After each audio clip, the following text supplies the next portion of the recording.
Bismillahirrahmanirrahim. Assalamualaikum dan selamat sejahtera kepada pelajar 1 KA, 1 inovatif dan 1 inklusif. So hari ini dalam masih bab yang sama iaitu udara, kita akan pergi pada satu topik yang terakhir iaitu 7.3 pencemaran udara. Kita nak belajar pasal udara yang tercemar pula. Okey. So kita tengok apa maksud pencemaran udara, kenapa udara itu dikatakan tercemar. Okey. So pencemaran udara merupakan satu keadaan yang melibatkan kehadiran sebarang bahan pencemar dalam udara. Maksudnya pencemaran udara ni, udara kita ada bahan pencemar. Ada bahan pencemar maksudnya udara tu tercemar lah. Itu maksud dia. Okay? So kita ulang, pencemaran udara merupakan satu keadaan melibatkan kehadiran sebarang bahan pencemar dalam udara itu sendiri. Okay. Alright.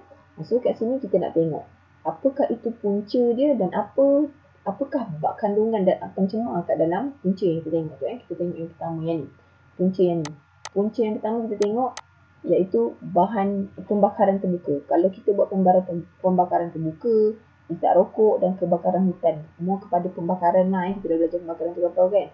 So bila kita buat aktiviti 3 ni, apa benda yang dekat dalam apa benda yang akan terhasil dalam udara Okay, so yang akan terhasil ialah habuk, jelaga, asap dan zarah logam. Tengok apa yang kita bakar. Kadang-kadang kita bakar logam.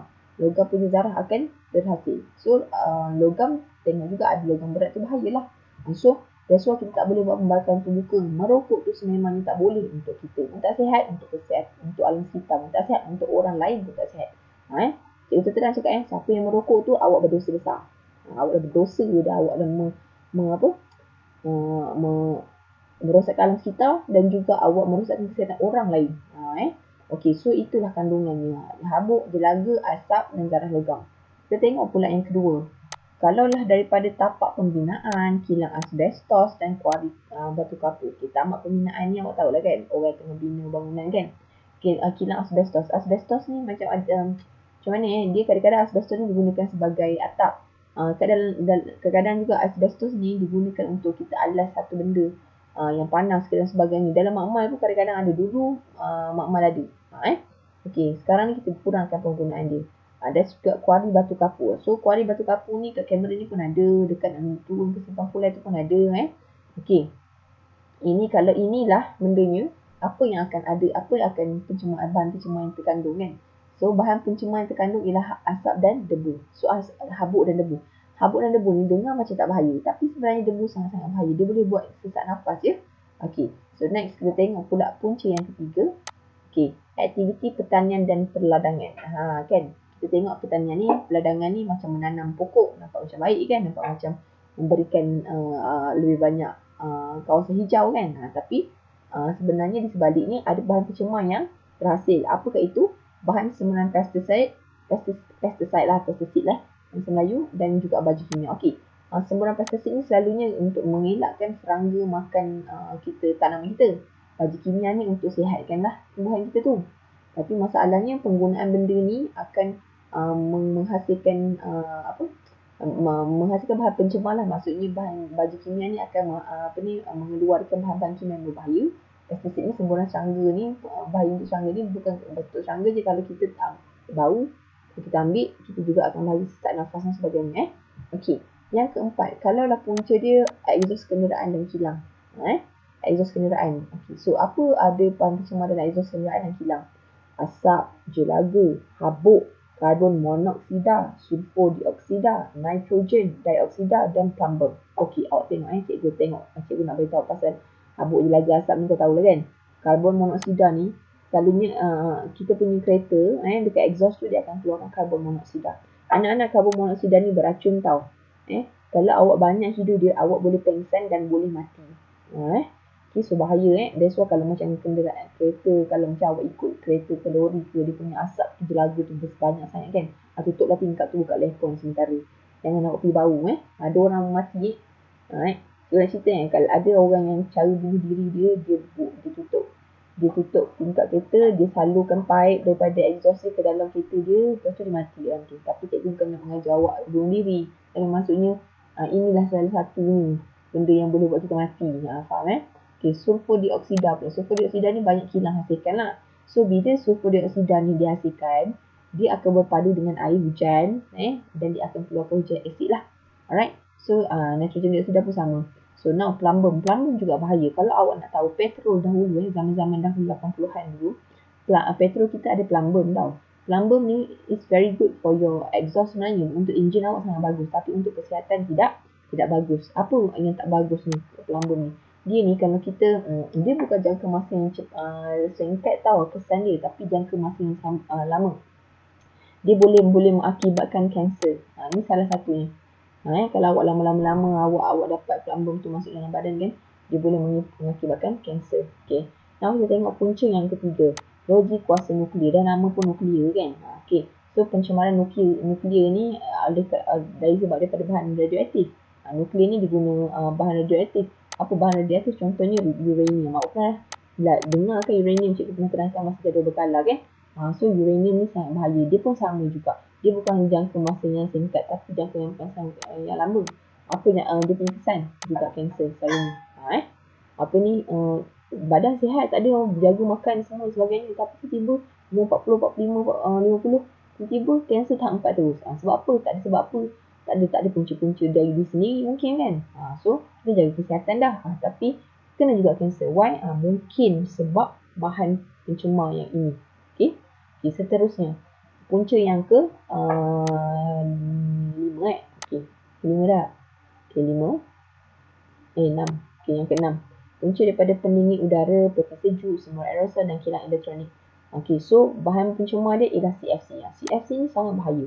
Okay, peti ais kita tu keluarkan CFC sebenarnya. So, CFC ni bahaya untuk apa? Dia akan nipiskan lapisan ozon. Lapisan ozon akan menjadi semakin nipis oleh kerana CFC ni. So, laser ozon very important untuk lapis ultraviolet daripada matahari dan sebagainya. Okay, dan seterusnya dah kita dah bincang semua dah tu. Okay, 1, 2, 3, 4, 5, 6. Kita dah bincang semua ya. Itu adalah bahan-bahan pencemar dan daripada mana puncanya. Okay. So, kita dah tahu apa punca-punca. Sekarang ni kita nak tengok kesan daripada pencemaran tu. Okey, yang pertama kesan terhadap kesihatan manusia. Okey, kesihatan manusia. Okay. Asap dengan jeraga ni dia boleh menyebabkan masalah kesesakan nafas, of course. Kalau macam jerebu contohnya kan. Jerebu tu sebab terlalu banyak asap. Terlalu banyak partikel asap. So, kalau masa jerebu, macam mana keadaan kita? Kita mudah demam, batuk, sesema dan juga sesak nafas kan? Okay. So, sulfur dioksida menyebabkan penyakit berkaitan dengan saluran pernafasan. Okay. Sulfur dioksida ni selalu kilang keluar kan? So, siapa yang duduk rumah dekat yang kilang, that's why kalau rumah-rumah yang dimiliki dekat kilang, harga dia murah. Sewa dia murah, jual dia pun murah. Sebab tak ada berapa orang nak duduk dekat kilang. So, kilang sangat bahaya. Okay. Karbon monoksida menyebabkan sakit kepala, kerencatan akal dan membau maut. Ini yang cikgu cakap daripada exhaust kenderaan awak. Ini karbon monoksida boleh buat sakit kepala, kerencatan akal dan membau maut. Okay. Zarah asbestos menyebabkan kanser paru-paru. Yang cikgu cakap tadi asbestos. So asbestos pun dah jarang orang guna. Masih ada guna tapi dah jarang sangat-sangat. Sebab dia memang kesan dia. Ni contohnya kanser paru-paru. So plumbum menyebabkan kerencatan akal pada kanak-kanak dan bayi. So maksudnya kan, untuk kanak-kanak kerencatan akal. Untuk ibu yang mengandung pula, dia akan bagi kesan kepada baby yang dalam kandungan. Baby lahir ada masalah kerencatan akal dan sebagainya. Mungkin kerana sebab itu. Okay, that's why sekarang saya cakap tadi kan, plumbum dulu kita gunakan dalam petrol. Tapi now, kerajaan saya rasa the whole WHO lah, the whole world lah dah tak guna dah plumbum lah sebab dia tahu apa kesan dia lebih buruk daripada kebaikan dia. Okay, now, kalau kesan terhadap bangunan dan infrastruktur. Okay, habuk dengan jelaga, of course lah bangunan akan kotor. Betul tak? So, seterusnya hujan asid. Okay, macam mana jadi hujan asid tadi cikgu cakap? Contohnya, sulfur dioksida, gas tu kan. Gas tu berpadu dengan air hujan. So, kalau sulfur dioksida tu, okay, dia berpadu dengan air hujan. Apa dihasilkan? Dia akan hasilkan asid sulfurik. So, ini yang kita panggil sebagai hujan asid. Okay. So, hujan asid ni anak-anak, bila dia kena kat bangunan, okay, bangunan ni dia cepat terhakis. Sebab bangunan ni made of batu kapur selalunya. So, bukan itu saja, bangunan juga kalau yang ada besi tu, dia boleh cepatkan besi tu berkarat. Okay, now kita tengok pula untuk tumbuhan dan haiwan. Apa kesan kat tumbuhan dan haiwan? Okay, kalau lah hujan asid tadi, jatuh kat bumi kan, of course nak jatuh kat mana lagi kan? Okay, dia akan jatuh kat tanah. Tanah awak akan berasid. Okay, tanah kalau berasid, dia memang tidak subur untuk tanaman. Okay, tanah cantik ni, banyak besar ni, tapi tanam tak jadi. Tanam dia tak jadi, dia hanya mati. Why? Sebab tanah itu berasid. Itu sebab dia. Okay, hujan asid juga menyebabkan, okay, awak tengok hujan asid bukan dia jatuh kat tanah je. Kan? Dia jatuh kat mana-mana je, bukan dia pilih tempat. Kadang-kadang dia jatuh kat sungai, kat laut dan sebagainya. So, sungai laut tu akan menyebabkan dia punya bacaan pH akan makin rendah. Sebab ada asid. So, kesian lah dekat ikan-ikan dan sebagainya tu. Kan, kehidupan akuatik kat bawah dalam tu akan terkesan kerana air dia berasid. So, apa jadi kat dia? Boleh mati. Betul tak? So, kita punya sumber makanan pula akan jadi kurang. Tak nak makan ikan. Okay? Bukan itu saja. Kalau kita makan ikan yang kat dalam tempat yang yang tercemar, kita punya kesihatan sendiri akan terkesan. Tak sihat dan sebagainya. So, seterusnya, masalah jeremu mengurangkan cahaya matahari sampai ke bumi menyebabkan kadar fotosintesis lebih rendah. So, macam ni. Bila, yang ni bumi awak kan. Yang ni jerebu banyak. Ni matahari. Okay. Jerebu banyak ni. Tumbuhan perlukan cahaya matahari untuk berfotosintesis. Tapi bila jerebu halang, okay, dia akan menyebabkan kurang cahaya matahari masuk, menyebabkan kadar fotosintesis makin rendah, menyebabkan tumbuhan sukar untuk tumbuh. Itulah kesan dia. Okay, dan seterusnya kita tengok pada iklim bumi pula. Okay, iklim bumi. Pembiasaan dia kata asap kilang, exhaust kenderaan dan pembakaran menyebabkan jerebu. Of course kita tahu kan, jerebu ni inilah sebab ni. Kalau macam kilang exhaust kenderaan tu mungkinlah tak terlalu jelas, tapi kalau pembakaran terbuka, contohnya hutan terbakar ke dibakar hutan dan sebagainya, itu memang sebab kawasan yang besar kan, memang menyebabkan jerebu akan terjadi dan teruk. Karbon dioksida berlebihan menyebabkan kesan rumah hijau. Awak tahu rumah hijau tu apa kesan rumah hijau kan? Okay. Alright, fluorokarbon yang berlebihan menyebabkan penipisan lapisan ozon. Macam cikgu terangkan, fluorokarbon ataupun disebut sebagai CFC. CFC ni yang cikgu cakap daripada peti ais tu, dia ni akan menyebabkan lapisan ozon makin nipis. Alright, dan seterusnya gas sulfur dioksida dan nitrogen dioksida menyebabkan hujan asid. Hujan asid tu kita tak nak. So, gas sulfur dioksida yang ni selalunya akan jadi asid sulfurik yang cikgu terang. Kalau nitrogen dioksida dia jadi asid nitrik pula. So, asid nitrik tu dah nama asid tu bahagialah. Okay. Alright, next. Okay, jom kita tengok apa yang kita boleh buat untuk mengelakkan langkah untuk kawal pencemaran udara. Apa yang kita boleh buat? Okay, kita tengok melalui undang-undang. Dalam undang-undang apa yang kita boleh buat? So, mestilah kita kena denda kepada perokok yang merokok kawasan larangan. Okay, actually sekarang ni awak sendiri sebagai orang awam, kalau awak tak berani tegur perokok tu, kalau saya berani tegur. Kalau awak tak berani tegur perokok tu, awak boleh tangkap gambar dia, bagi pada pihak kuasa supaya dia kena tindakan. Sebab awak ada hak untuk dapat udara yang segar. Okay, dia tak ada hak untuk mencemarkan alam kita dan memberi penyakit kepada kita. Kalau jumpa pokok tak tegur je. Okay, alright. Denda kepada individu yang melakukan pembakaran terbuka. Ni memang orang nak kena ni Kati je bakar-bakar. Asap je lagu semua. Terlepas ke udara kan. Dan kuantiti yang banyak. Denda kepada pemandu kenderaan yang exhaustnya mengeluarkan asap berlebihan. Yang ni memang pihak berkuasa memang ada buat ni, dia check exhaust kenderaan.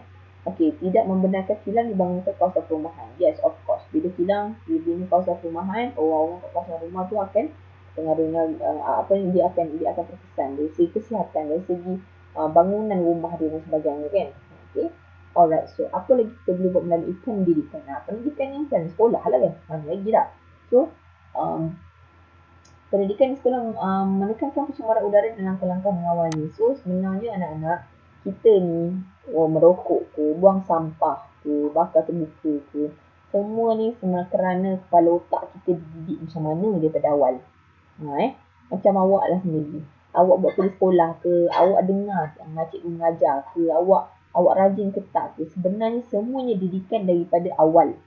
Kalau awak dididik daripada awal, awak simpan daripada dalam jiwa awak, awak ada satu pendirian awak pergi mana-mana pun awak akan kuat, awak akan ikut pendirian yang betul. That's why kita kena didik daripada sekolah, bukan sekolah dah menengah, daripada tadika lagi. kena didik macam mana nak jaga alam sekitar dan sebagainya. Okey, program anti merokok.